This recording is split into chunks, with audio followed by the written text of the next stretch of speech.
Hello, welcome again to the stream.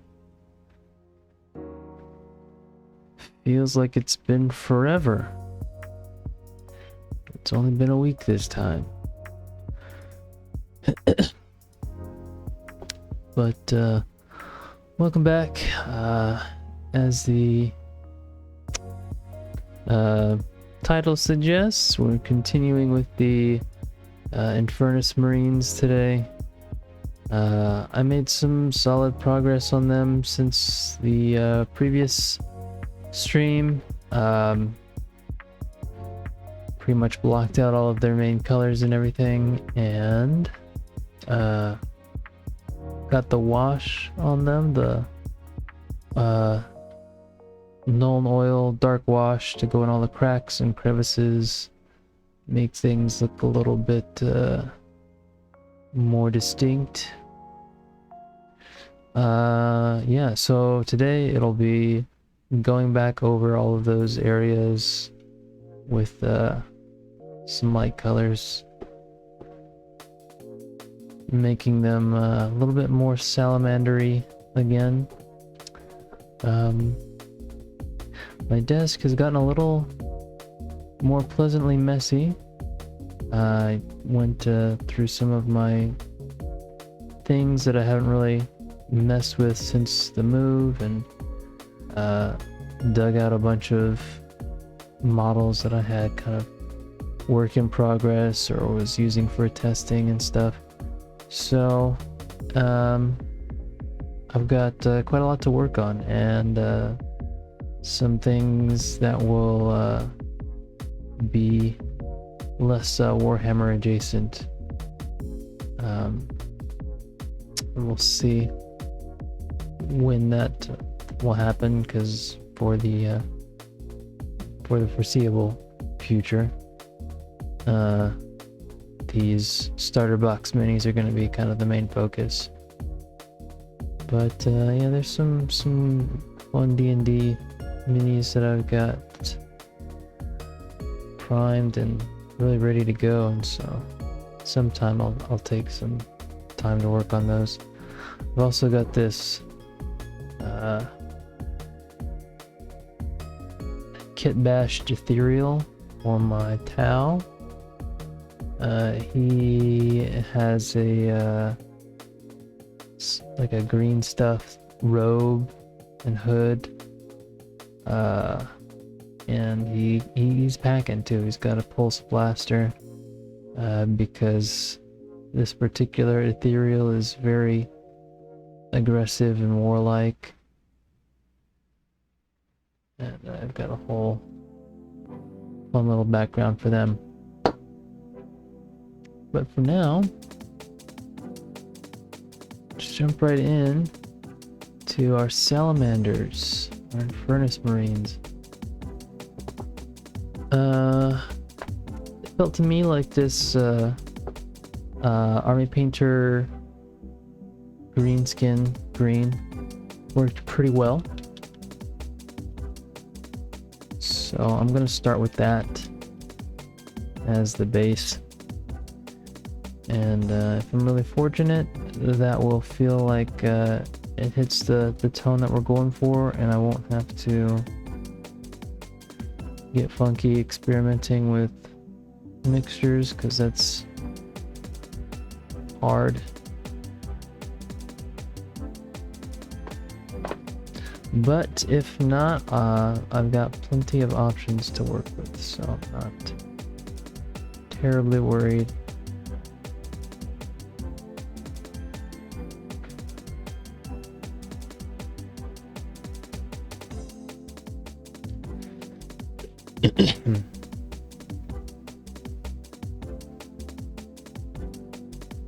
That feels like probably too much water.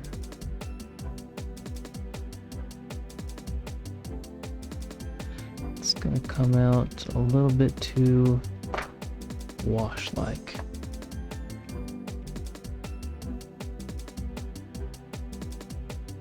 Let's put another drop of paint in there.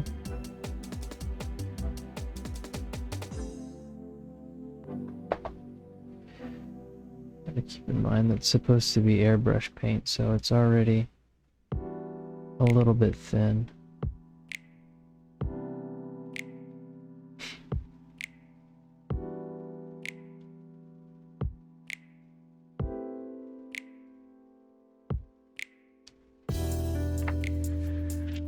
Oof.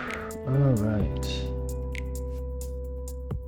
So where is my old faithful brush here?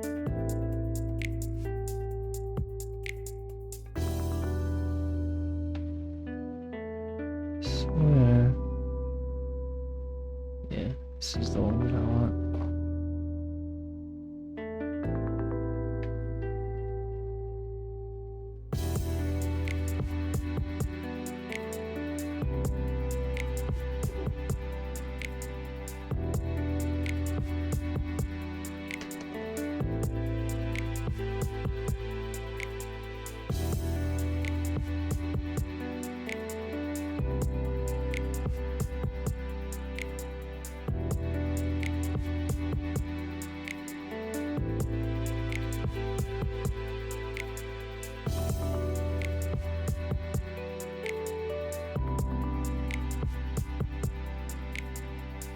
Like it might still be a little too thin, we'll see.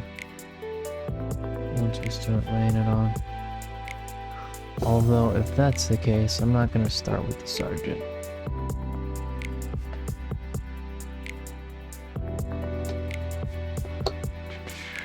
Oh, this is our test guy. He's basically done anyway.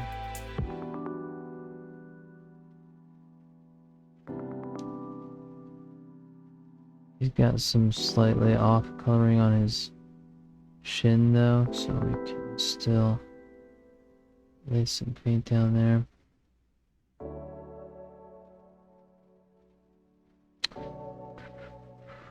But yeah, everybody got their gold on their chest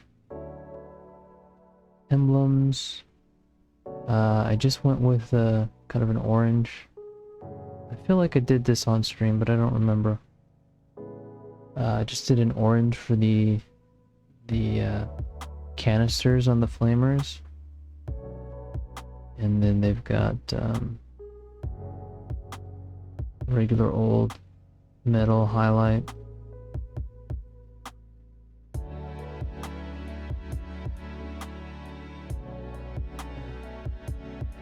Nothing too extreme.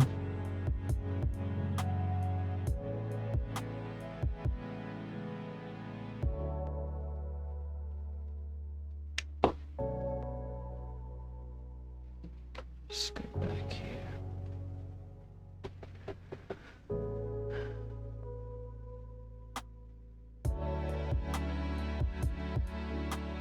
Started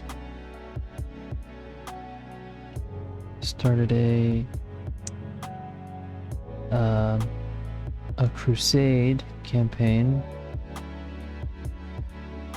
in a Discord channel using Tabletop Simulator. I joined that campaign as Tyranids, one of my other favorite armies, and had the first match yesterday, and it just so happened to be against some salamanders. My opponent was running a Librarius Conclave detachment, so that's a bunch of Space Marine psychers using mystical powers to outwit and beguile. And I used a bog standard Synaptic Nexus detachment, which is not really the same thing, but it's, you know, it's kind of similar. It's the bugs, the brain bugs, using their abilities, but I don't know, it's not really focused on the braining so much as the the coordination that the brain bugs do. So my list, I feel, is kind of a mess, just really a hodgepodge, but it got the job done. We dominated that battle.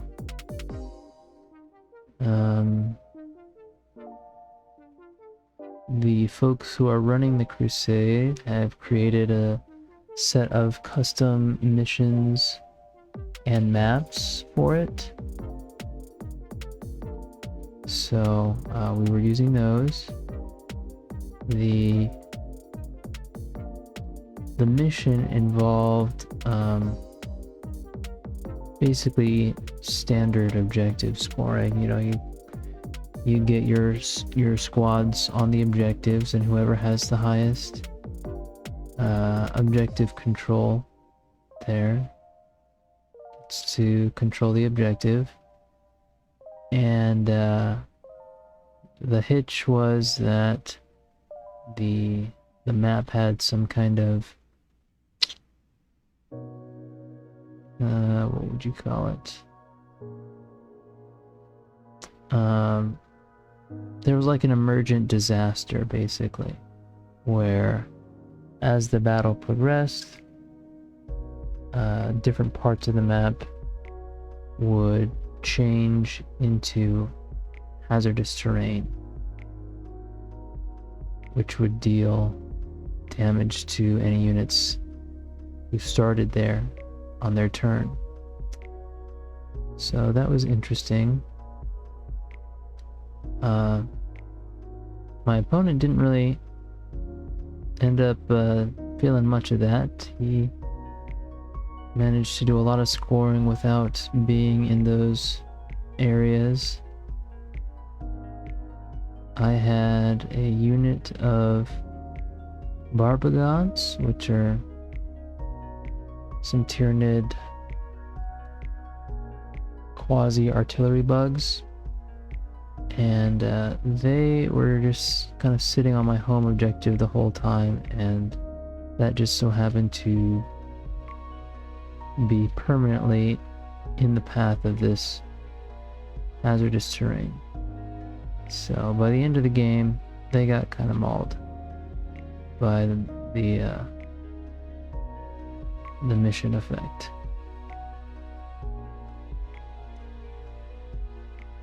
But it's okay because we did lots of our own mauling before the end and won the battle.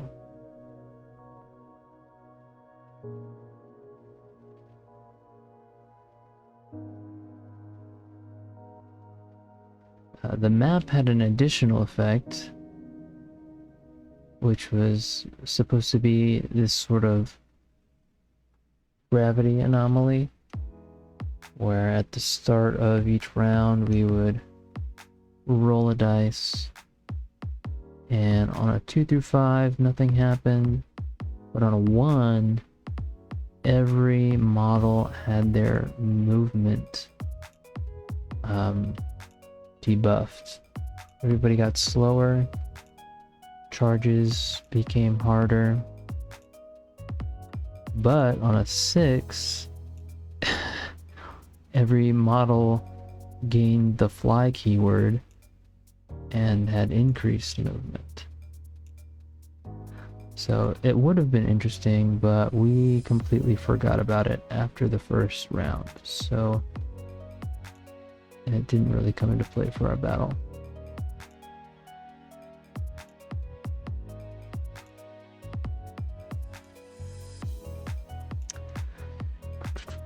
My army list had a Neurotyrant, so pretty much the brainiest of the bugs. He was leading some zoanthrope shooters. I had a couple of swarms of Termagant guys, just with little spine fist pistols, running around trying to gum up the works. They actually did a lot of secondary work for me. secondary objectives, to be clear. And then I had a unit of gargoyles, which is just basically a termagant swarm, but that can fly. And they didn't do a whole lot. I had them in reserve, and I had them deep strike partway into the battle, land on the my opponent's home objective, but nobody was there by that point, and they really didn't have much of a fight on their hands. They just kind of sat back there.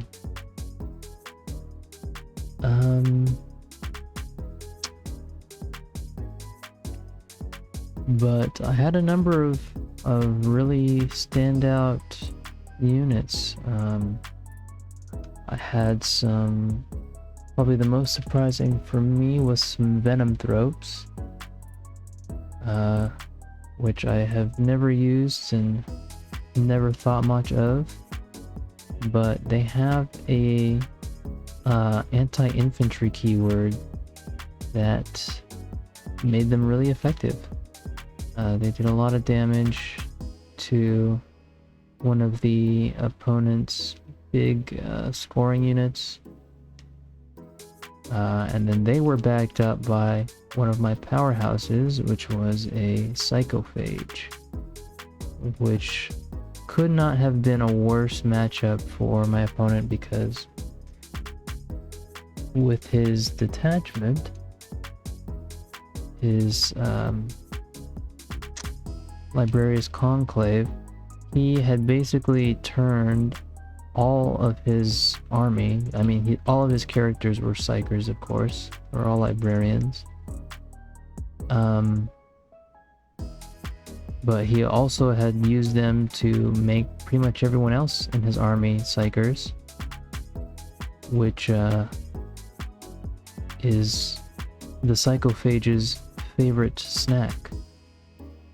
He has huge damage against Psychers, and so he absolutely mauled everything he came across. And then we had a few standalone guys. We had a regular Lictor stalking the battlefield. He did work. He assassinated a couple of enemy characters. And then there was a Neurolictor hanging out with him, which was not as effective, but I'd say he carried his weight. It did some damage. And then also in their quarter was the army's Hive Tyrant, which I think he had a kind of a not very helpful loadout for this matchup, at least as far as his ranged weapon, but he got into melee almost immediately. On my first turn, in that one turn, he single-handedly destroyed a Dreadnought, and it was glorious. Huge blow to the Salamanders.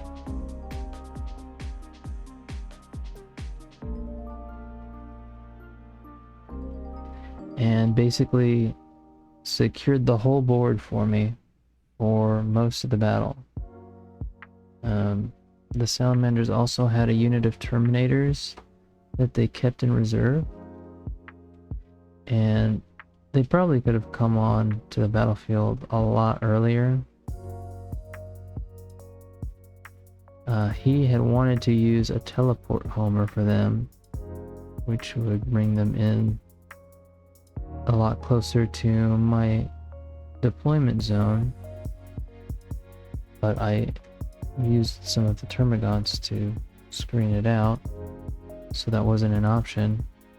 And he didn't really do anything in response to that. He just kind of let it be.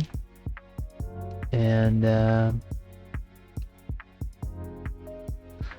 Terminators didn't end up coming onto the board until almost the end of the battle. I think he had 2 or 3 models left when the Terminators arrived,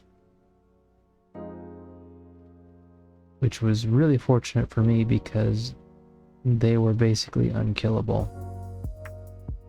And I fed a lot of my remaining army into them, trying to keep them busy so they wouldn't affect the score too much.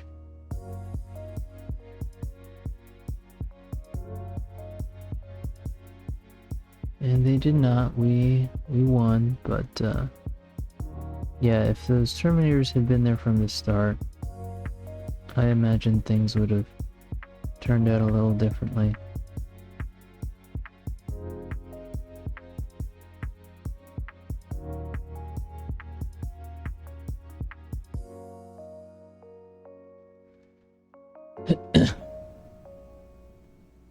But yeah, it was a good start to the crusade.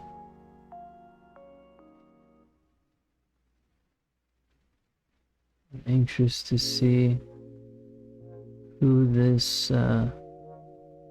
splinter fleet will be facing next.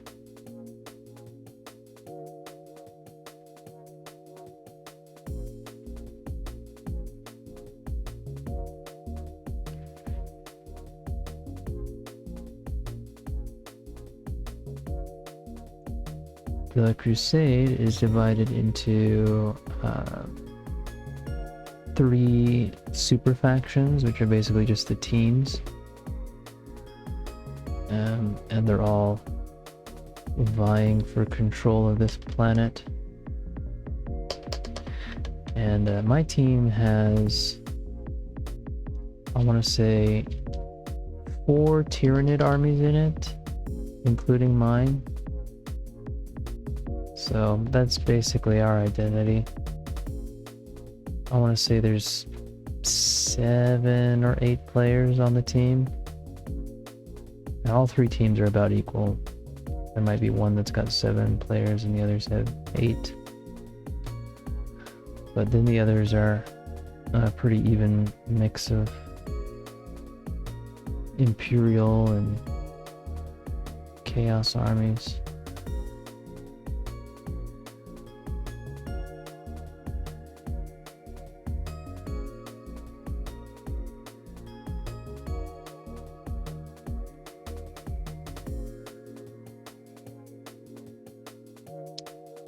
There's a dog barking outside, which is a sure sign that Midna will start barking soon.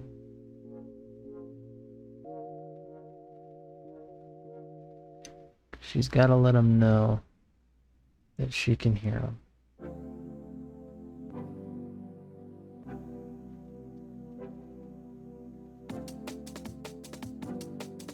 Know what happened to the back of this guy's head that didn't get covered, but that's okay. So, boom. Feel like that's a pretty clear step up in brightness from the shaded ones.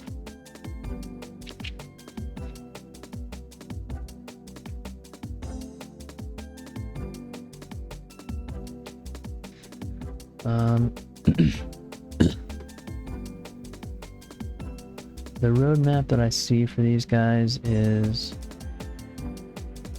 hopefully today I'll be able to get through all of this. I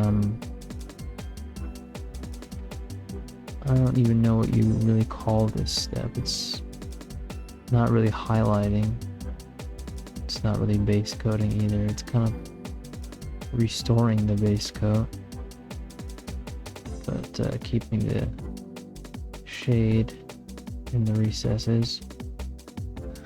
But hopefully I will get through all of that today. And then once that's done, I'll want to do the lenses and the helmets. And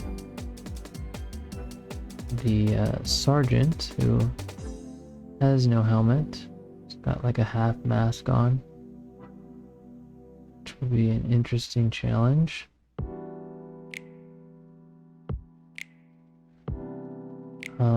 And then once that's done, I'm going to try another pass with the airbrush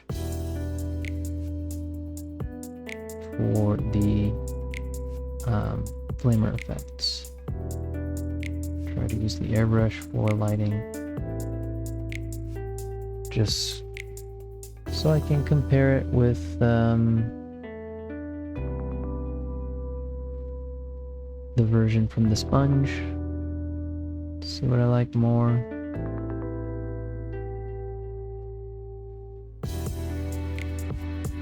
Hopefully I can do it with the airbrush without just obliterating all of the detail.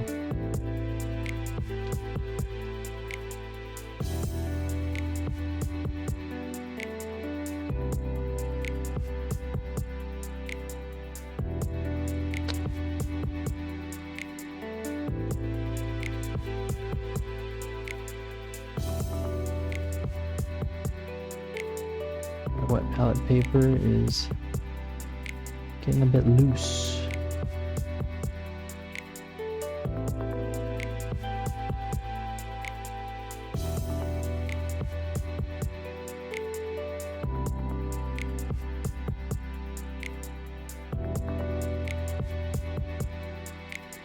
I believe, if I'm not mistaken, my transfer set that I bought came in the mail today. So I get to find out whether or not I bought any that are for salamanders. Because otherwise I will have to either wait once more before putting their emblems on, or try to freehand it. And I don't want to do that.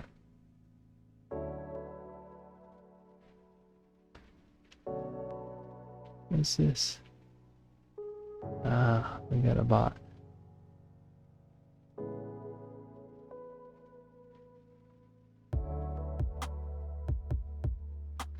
Yeah, my my vision's a little off right now because I had to wear my glasses for the past few days.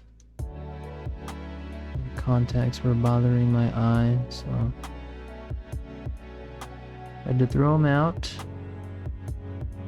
And I'm just kind of letting my eye recuperate a little bit before I open up a new pair.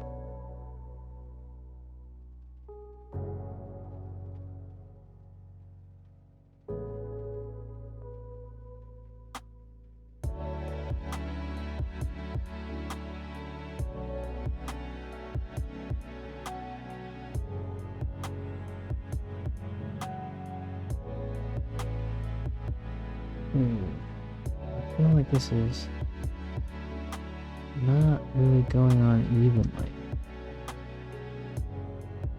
which I can't tell if it's a consequence of being airbrush paint or because I have thinned it down poorly.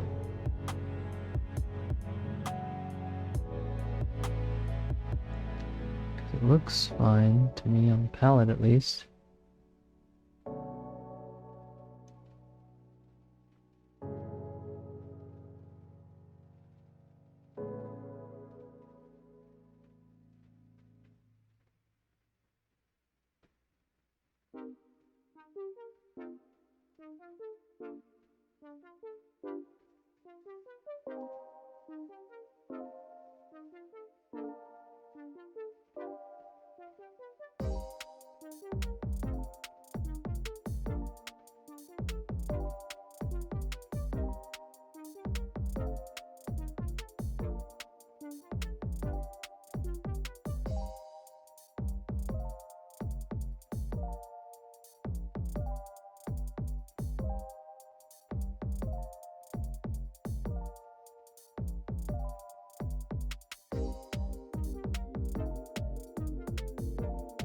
I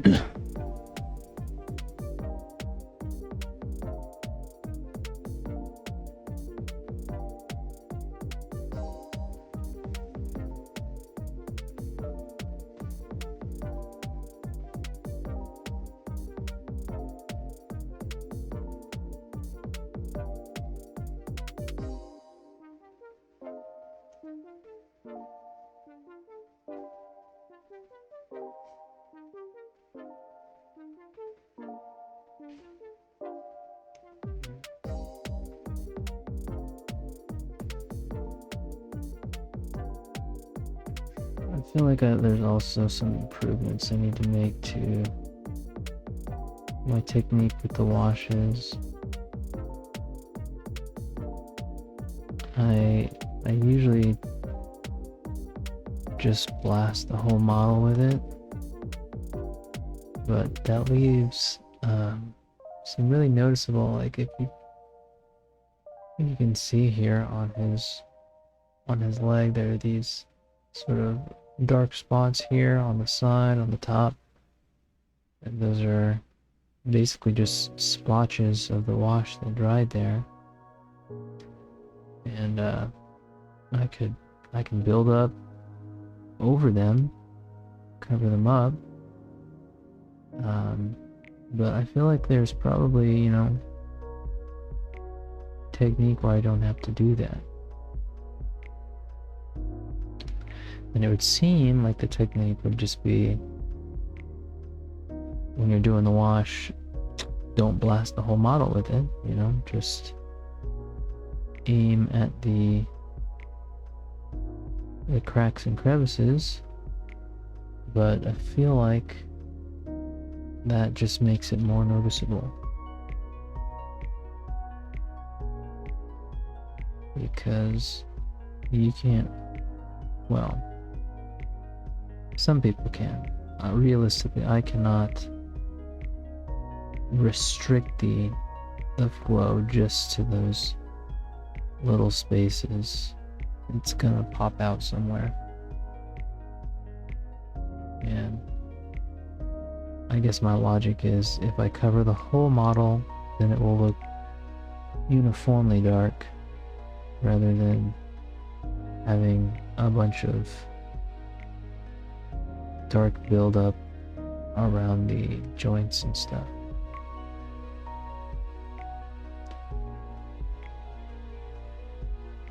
I don't know how much that logic holds up though.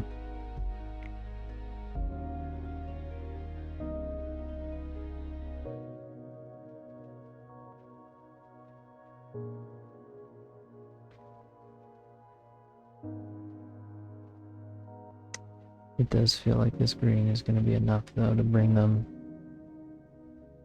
away from Dark Angel's green and more towards Salamander green.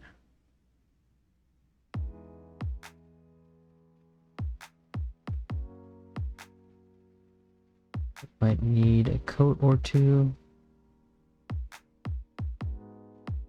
but it'll get there.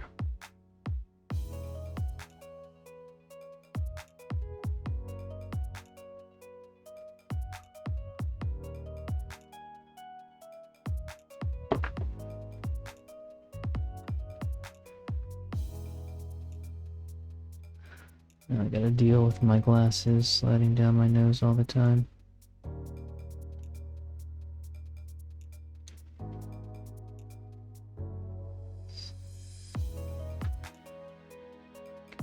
Right in here.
Yeah, let's see if I can get in here.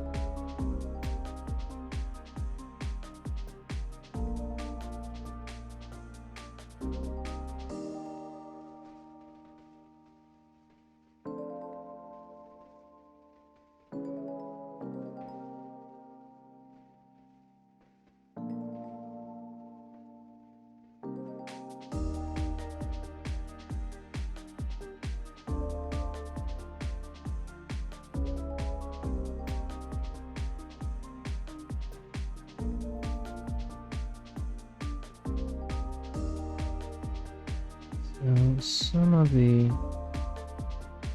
sort of zenithal base that I did is still showing through. Like this guy, he was one of the ones that got sort of hit from the front with the gray zenithal base coat. You can see his arm is still pretty brightly colored.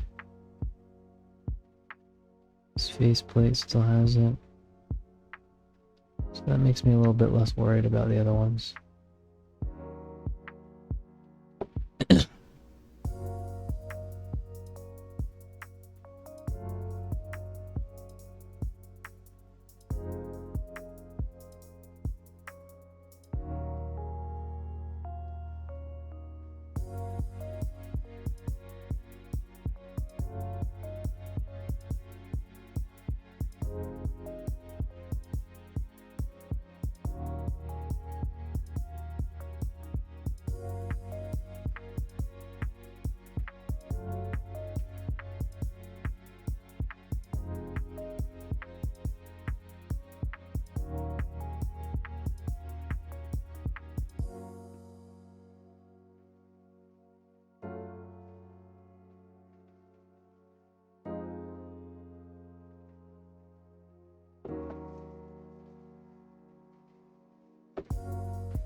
Oops.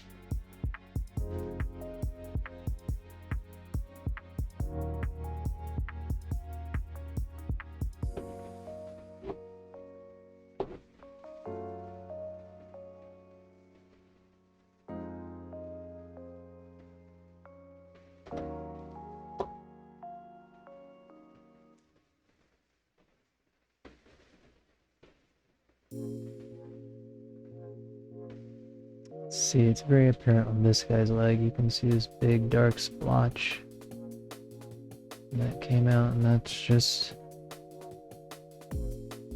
the messy application of the wash.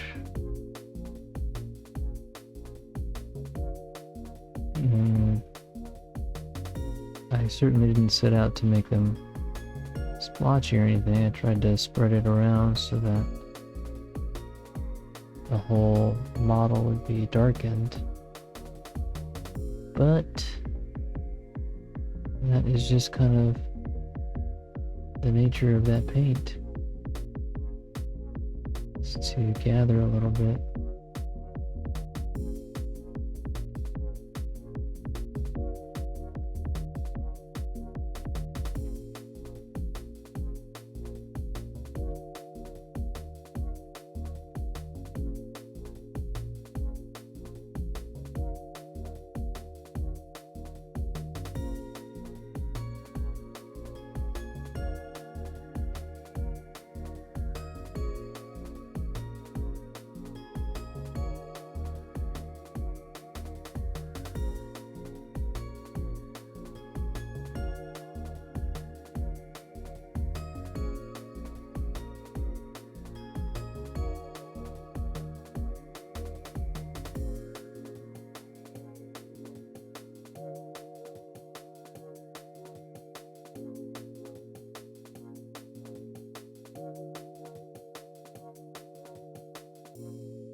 Let's get some green on the back of his arm.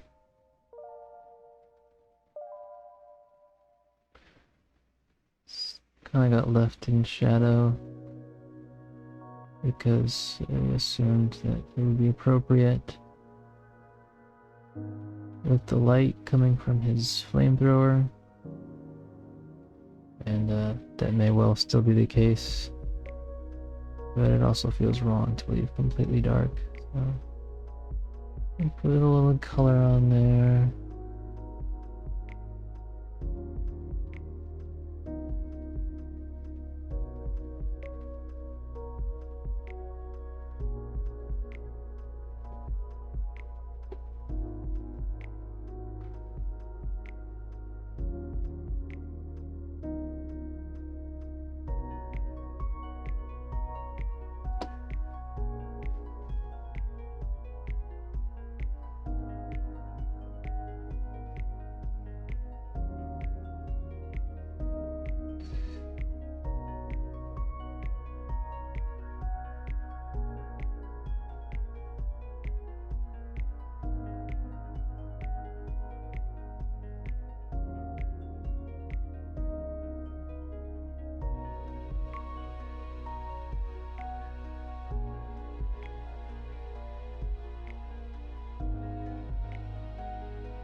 just noticed my thumb's all dried out.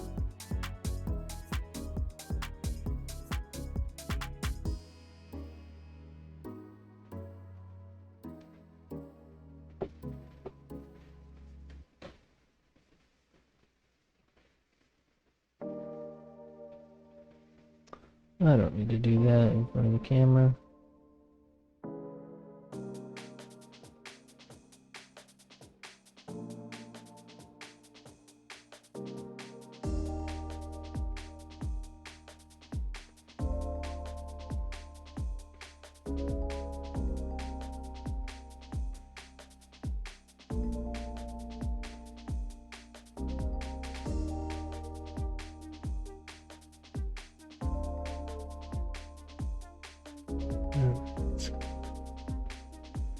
Reset this brush.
Hi, Princess Pup. What are you up to? Hey, that better not be your nose in the trash can.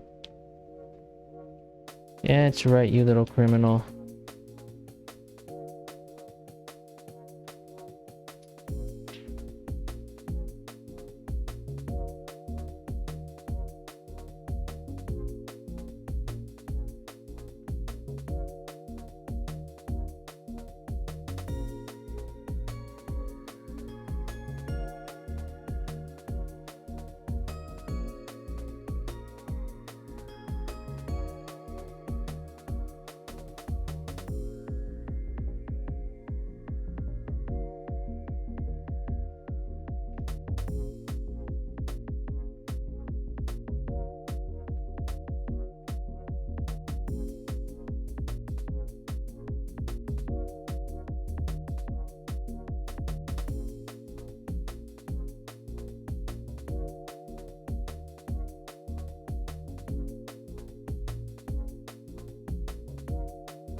Do need to get some kind of basing material. I mean, I have like things that you can put on bases, but I think they work better when there's no model already there. So I want to get some of that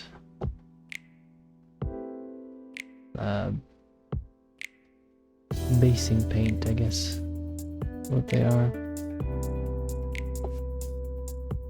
They've got some kind of particular name, texture medium or something.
I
feel like I can probably do something here.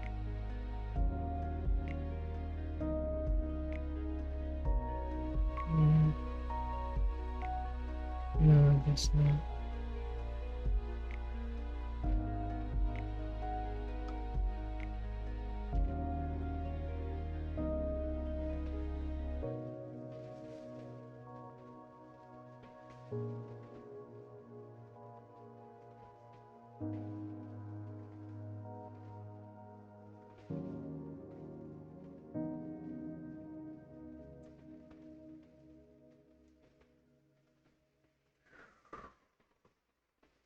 Oh, where did I? Okay, here we go.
hate that feeling when you get the pigment exactly where it's supposed to be, and you accidentally, you're trying to smooth around it or something, and you move it around, and it's suddenly not there anymore. And you gotta let it dry or wash it off, do it again.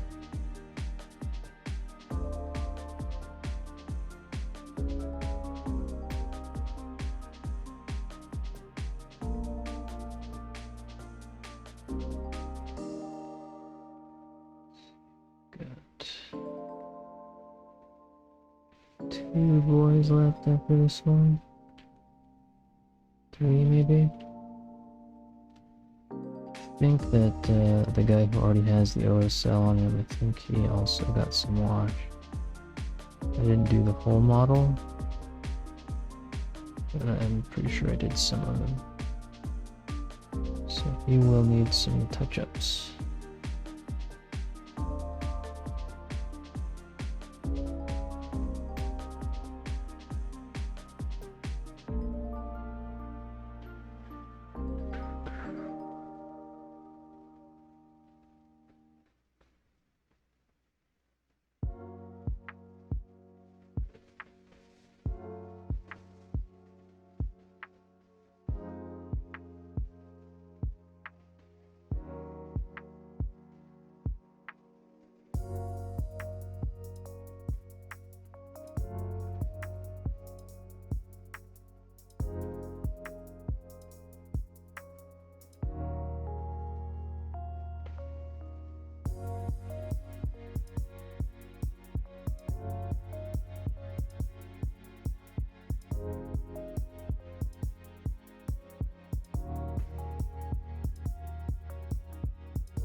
Okay, so that's pretty much covers the lower body there. Maybe a little bit more here on the leg.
This guy does not look like he was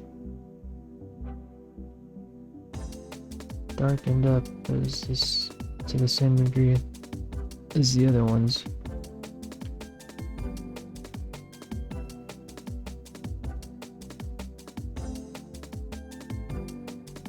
I wonder if I already did some highlighting on him. I forgot about it.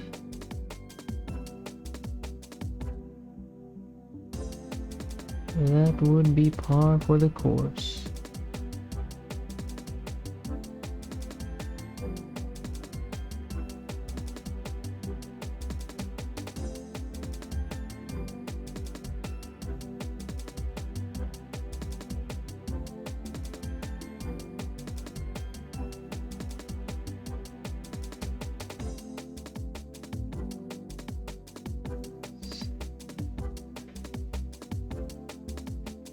Yeah, it's already pretty bright. This helmet again now.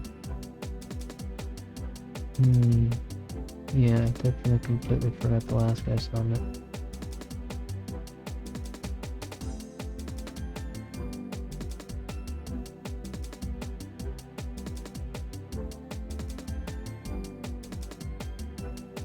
The head is like, you know, a focal point for most minis. I routinely forget about it.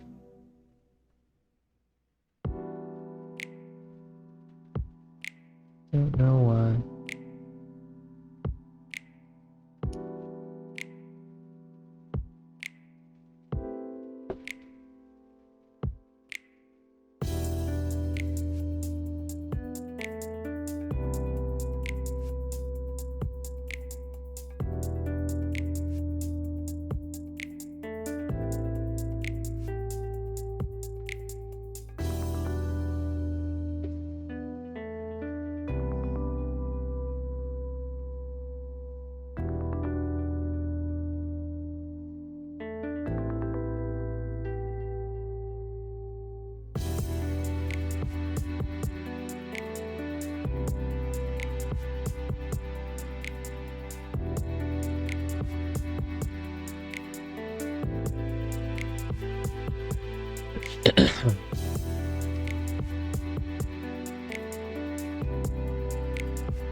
No, there's a hair.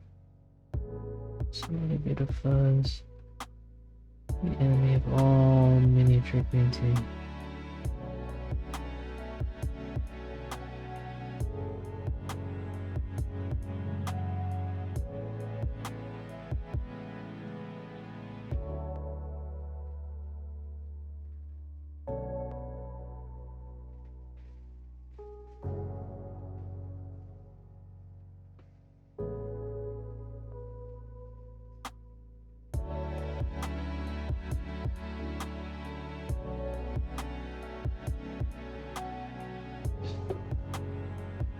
And that leaves our sergeant.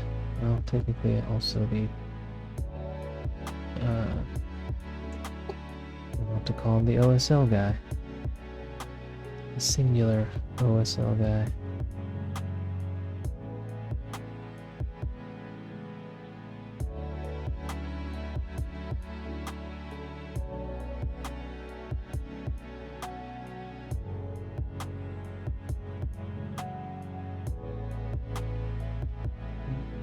Or this needs to reset first.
Now that I think about it, I'd really like to get some Martian looking basing for these guys.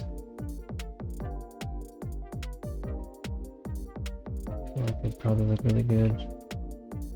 And some red bases.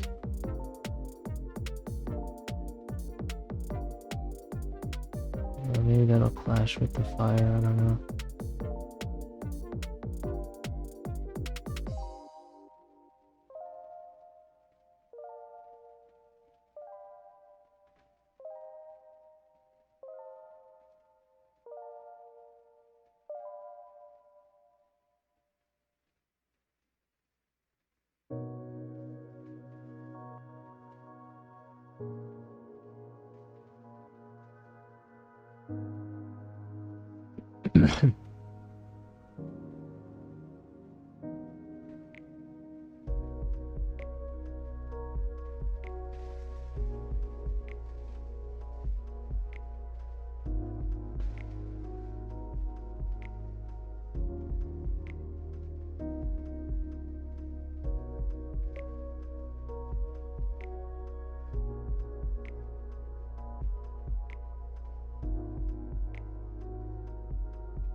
Yeah, so this is a Sarge.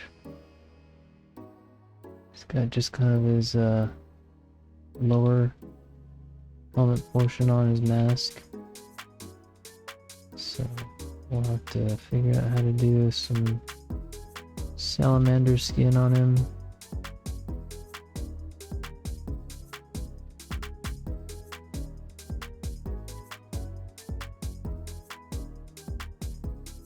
I wonder if it would be any easier than painting regular skin.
No, looking at this guy, I don't think he did get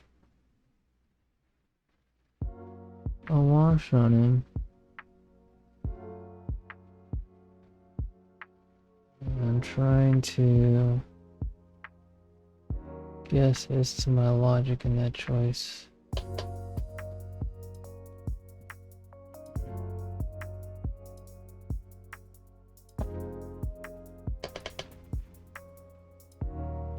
Because he needs it just as much as anybody else. I mean, I'm sure part of it is I'm not sure how best to apply any kind of shade in areas where there's lighting. But, you know, it should probably be illuminated.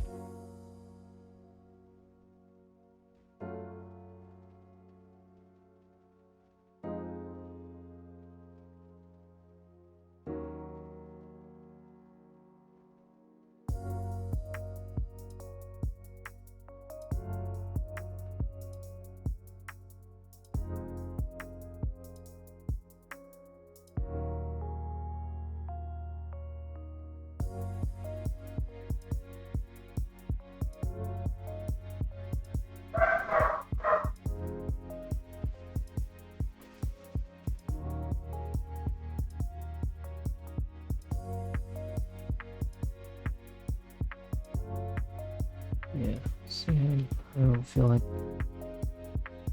I'd be putting much shading there. It's gonna be lit up. Maybe on the sort of the back side of the chest emblem.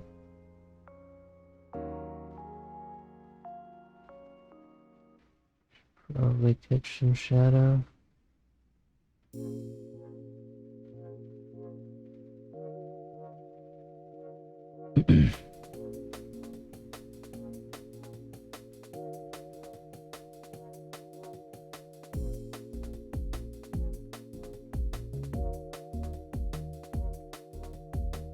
Trying to do it with the fine detail brush is also just such a pain.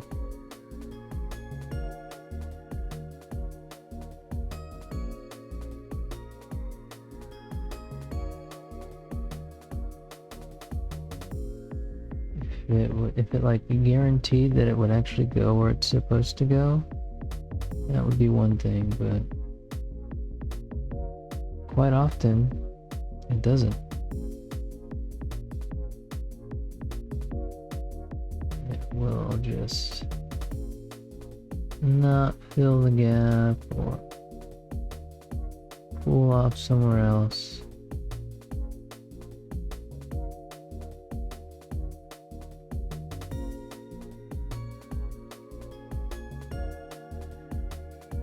Or not have enough coverage.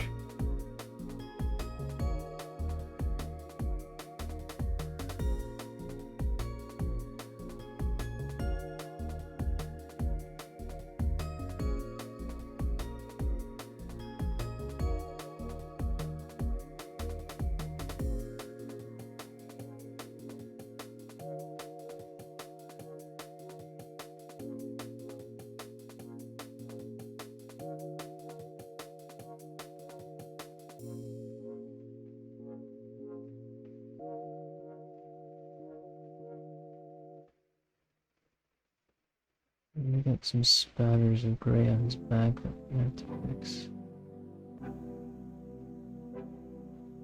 Eventually. That's nice.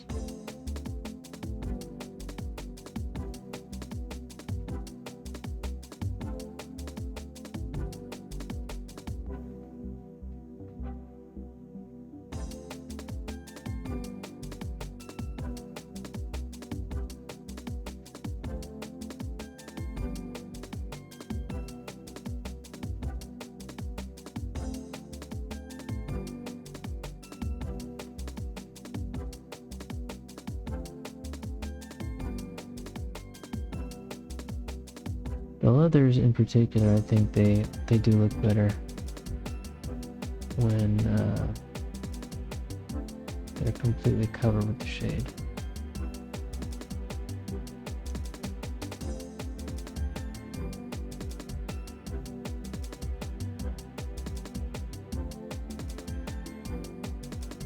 I think that helps them look a bit more natural.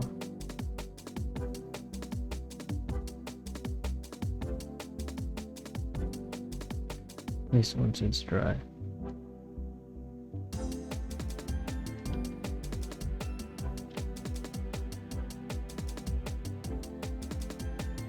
Yeah, this guy holds up, you know. Looking at him for several days, I think the effect is pretty good. Still a possibility that I'll go back and try and do like another slightly brighter yellow shade. But I don't have such a paint, and so that would mean that I need to mix it. So that would be some trial and error there. Alright. Gone through the whole squad now with this green. One layer of green.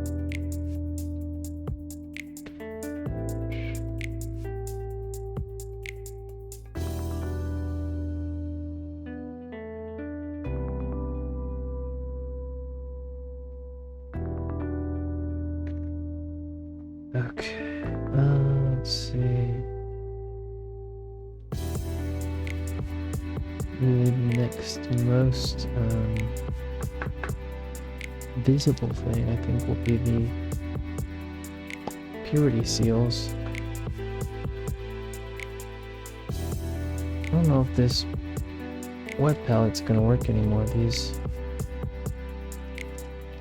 it's like, ooh, the sponge is fine, but the parchment paper is just not really willing to adhere to it anymore.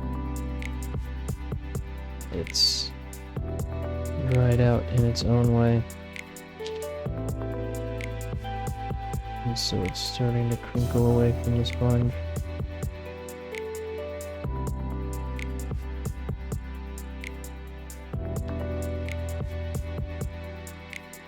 Something has disagreed with me.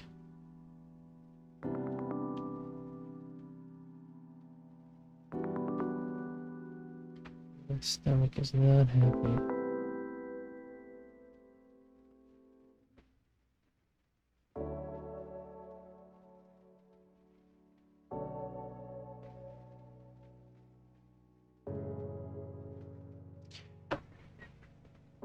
Alright. Here we go. You've got a purity seal on your back.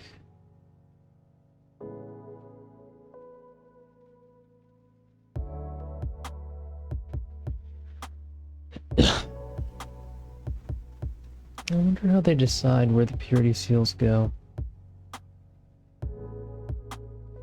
The Imperium is just... it's too steeped in ritual and tradition for it to be random. So there must be some kind of reasoning behind the placement. But they are in some pretty odd places.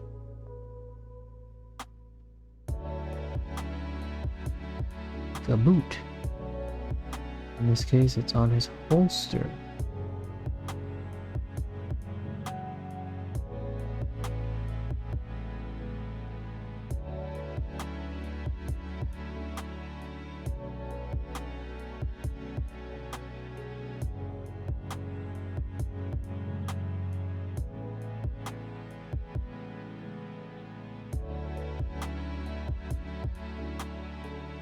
Some of these guys have 2 seals. Hey, pup.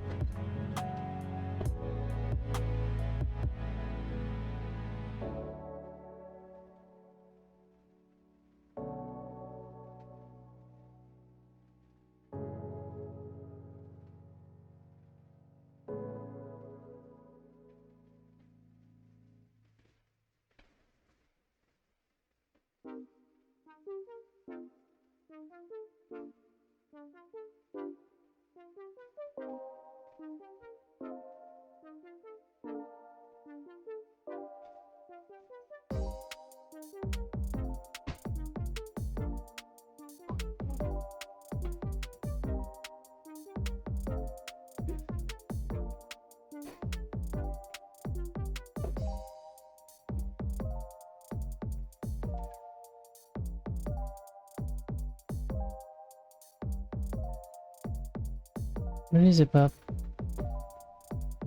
Let's see, this guy's got 2.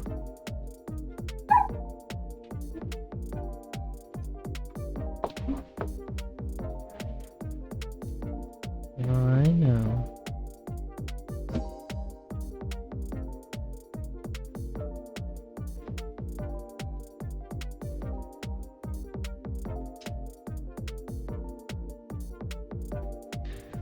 Got 1 on his greave. What the? Oh. Did you give yourself the name Battery Eater? And then this says hi.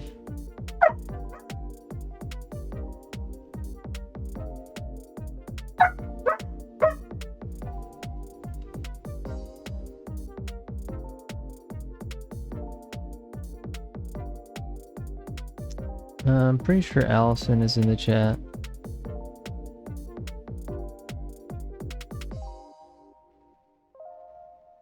No. No, this is somebody else. I'm gonna tell Allison you said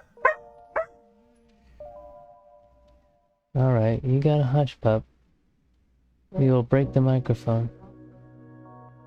Well, I appreciate the compliment at any rate. And, there's nothing wrong with eating batteries. That's just something my sister would, name herself as a joke.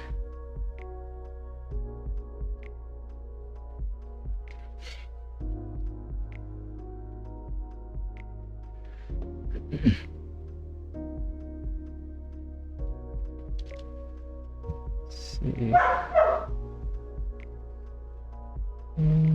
Let's see, he's got one on his leg.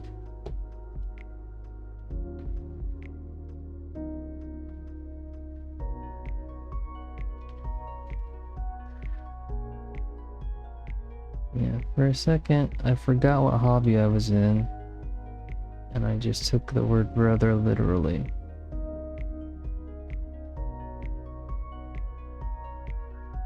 But we do be calling everybody brothers.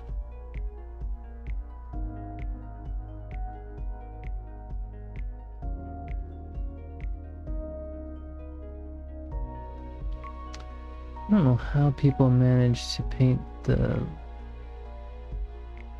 minuscule text on these.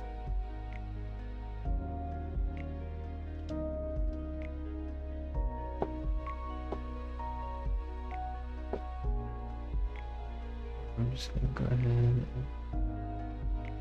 put the whole seal.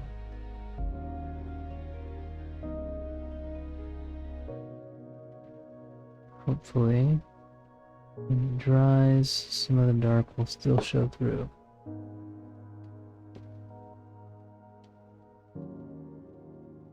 Alright, we did this guy. I've messed up my order. I usually go from back to front.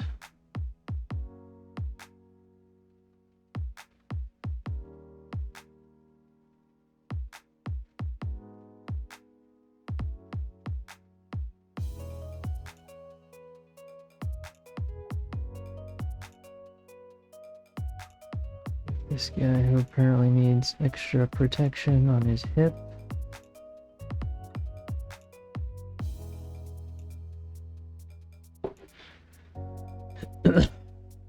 Maybe he's already had 1 or 2 Space Marine hip replacements. They'll only do that so many times before they just stick you in a dreadnought.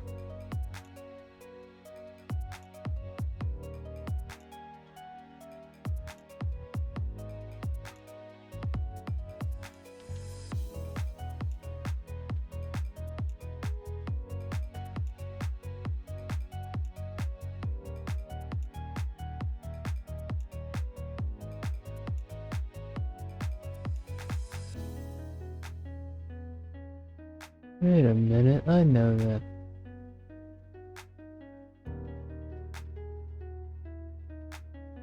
Do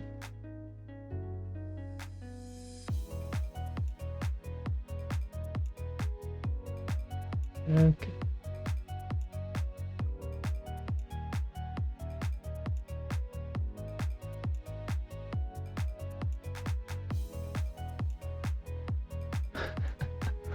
Oh man.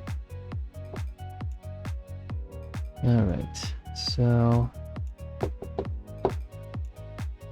that's it for this guy.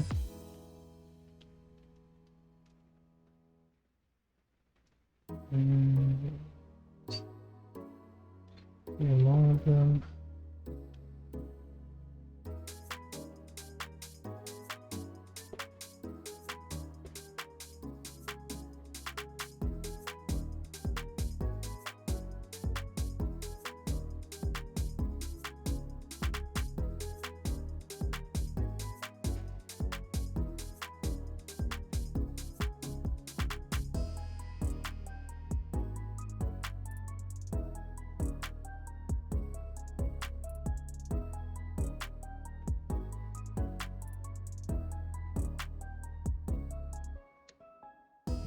think that'll look fine.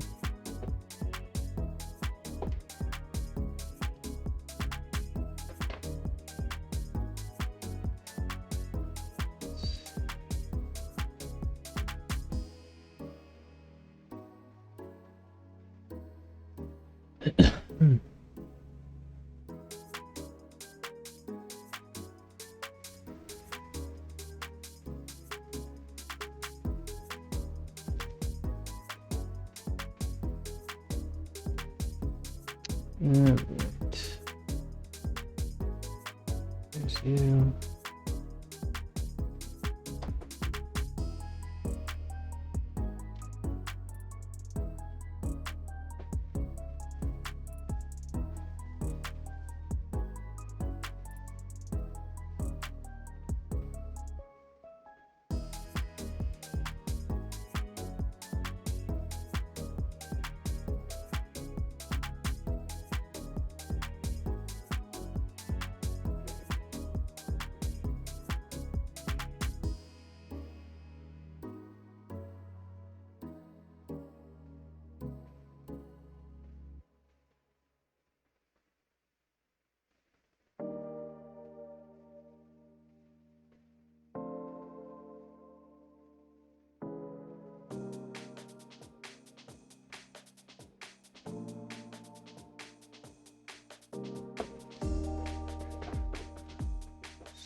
Two for him.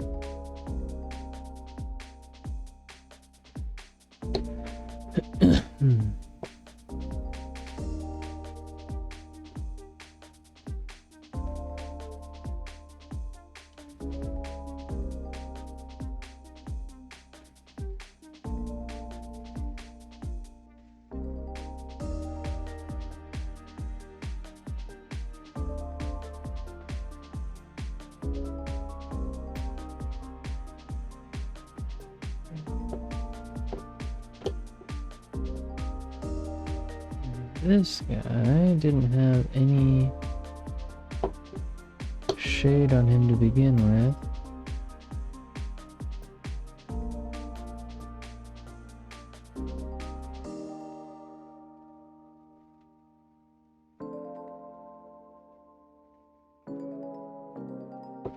That's okay though.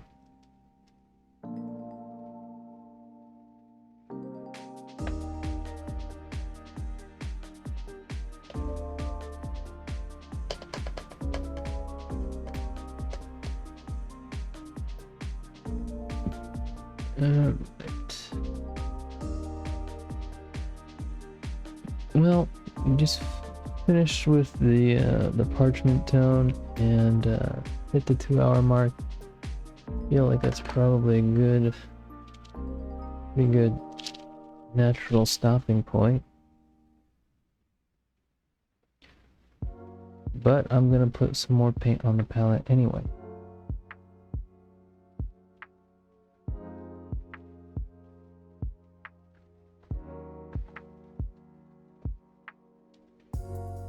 I feel like the wax should be pretty quick, right?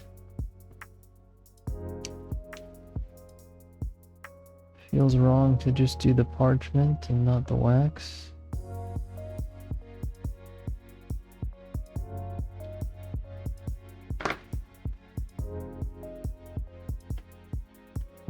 Especially because I feel like the wax really gets dramatically toned down by the shade wash. Like you can barely tell that that was red once. So another pass is very helpful.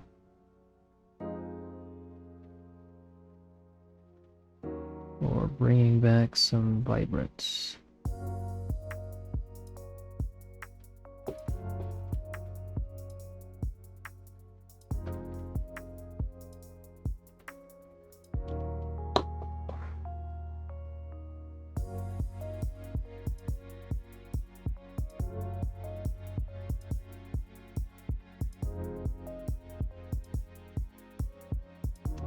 Easy peasy.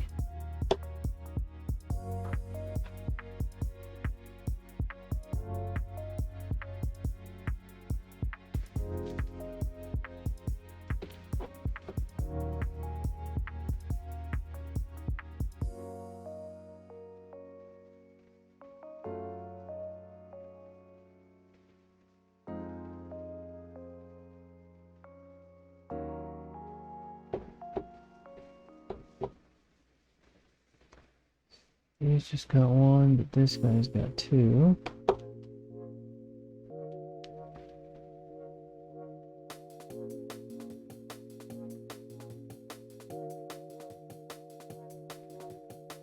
Boom.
Instant improvement.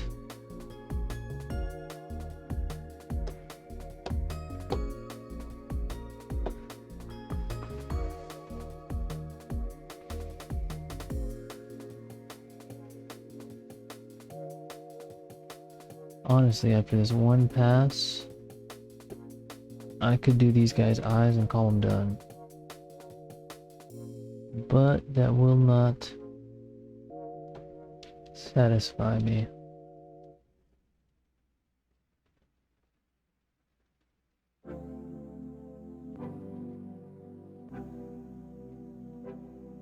We can fine-tune a little bit more before we call it with these guys. And of course gotta do that OSL shenaniganry.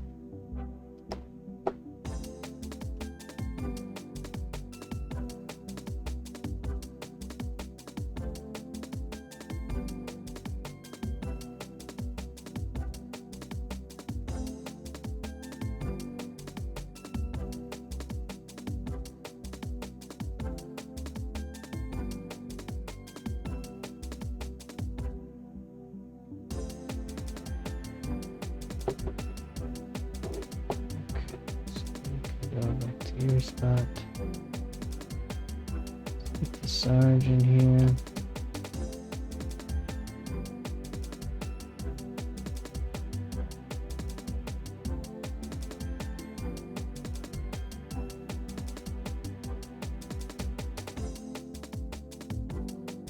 Dope.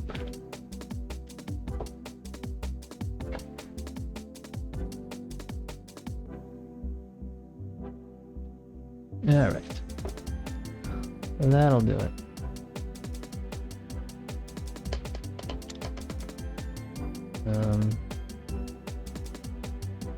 Not sure exactly what the schedule will look like this week, but I really badly, before the next stream, want to get all of the guys who are firing in front of the airbrush lit up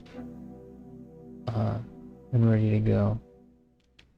So hopefully I'll have time for that. Yeah, I guess there is one final order of business, and that is I finally did finish some narrative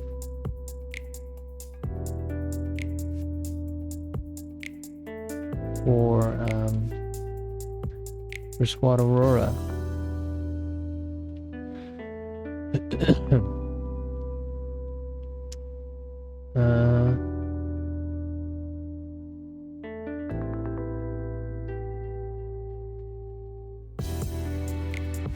And I say finish, but technically it's not quite done. And I may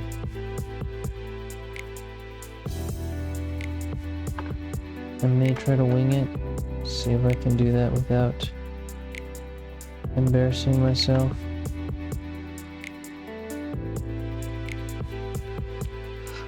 But this is a slightly longer portion than the previous ones.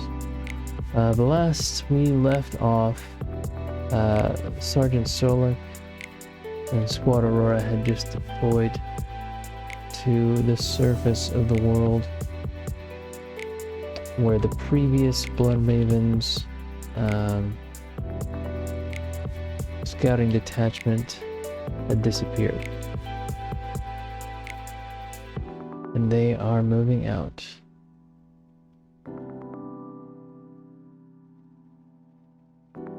Okay. Aurora picks its way quickly and quietly across the scoured terrain. As they moved, Solik kept an eye on the pips on his HUD that represented Squad Zephyr, the scouts that deployed in the east of the region to track the last known whereabouts of the detachment first sent to investigate the reports of Necrons in the region. According to the HUD, they were still moving towards their objective and making good time. Solik held little hope that any of the previous detachment had survived. The loss of communications had been so abrupt and so complete.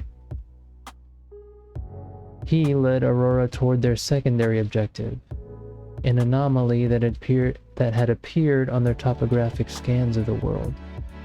According to Imperial records, the landscape here was meant to be dominated only by rocky plains, and yet the orbital scans had showed a considerably sized black spot sitting here some 10 clicks outside the Hive City. Attempts at more detailed scans had only produced errors, suggesting interference of some kind from the surface.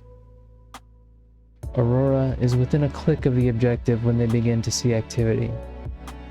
A small, round automaton, barely half the size of a servo skull, scuttles over the top of a rock. They might have mistaken it for an actual insect, if not for the distinct purple glow emitting from what appeared to be its eyes.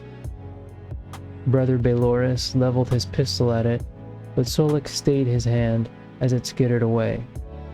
In the dying light of day, more of the constructs became visible along their path, using minute mandible-like tools to leave odd markings on the stone as they passed. They rarely spare processing for surveillance, Solik told his men. Our passing will continue unnoticed unless we draw attention. Keep low. There are likely larger units nearby. He could sense the restraint that it took them to ignore the robotic insects as they moved forward, but they remained focused, as they had in all their countless hours of drills. It proved useful, as they soon spotted the hunkered form of a wraith construct at the crest of a nearby rise. They found it in the act of scanning the surroundings, and all 5 Marines dove for cover behind boulders and outcroppings before the robot's mono-eye passed over their position. Waiting for a moment, and then hearing the sound of its spindly limbs uncoiling, Solik ventured a look outside his cover, in time to see the wraith's tail disappearing down the far side of the rise. At a signal from the sergeant, the squad advanced in its wake to take the high ground. Solik was already calculating the likelihood of an ambush and the probable enemy strength given how little they'd encountered so far. He had settled on 2 optimal tactical approaches as they took the rise, and was in the act of transmitting the code runes to his brothers when he looked over the ridge and froze. They had taken the topographical anomaly as an error, or possibly a jammer concealing enemy activity. But the black spot had been exactly that. Nearly half a kilometer in diameter, a perfectly round hole yawned before them in the earth, its depths lost to inky blackness. The perimeter teemed with activity from Necron constructs, most of which appeared to be workers. The retreating form of the wraith was below them, gliding toward the chasm. At that moment a sound began to reach them, a low hum, but quickly growing, joined soon after by hisses as stalks of purple lightning began to arc around the perimeter. The thrumming grew so loud, the loose gravel around them began to rattle across the ground, and finally, an entire Necron tomb ship rose out of the abyss. Two smaller craft held low flanks on either side of it, helping to secure something below.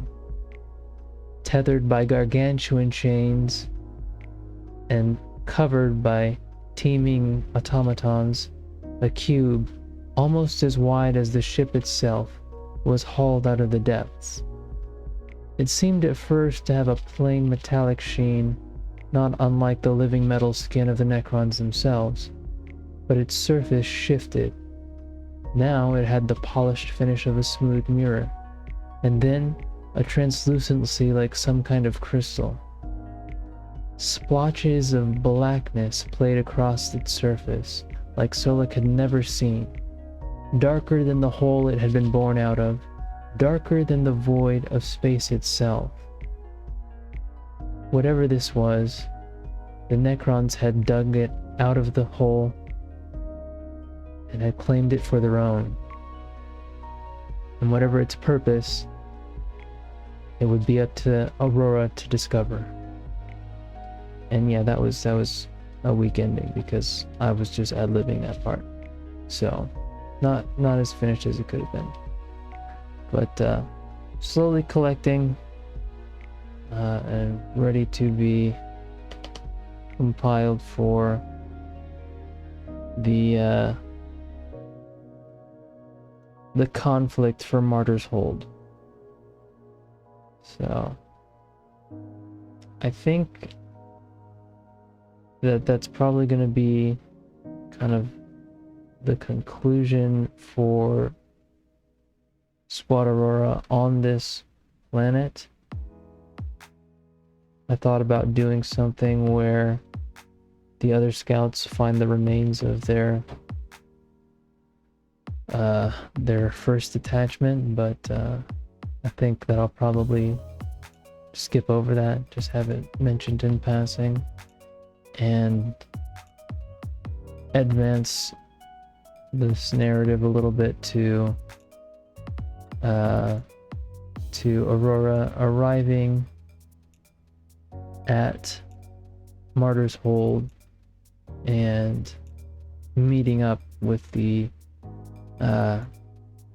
salamanders and the Emperor's huntsmen who are there.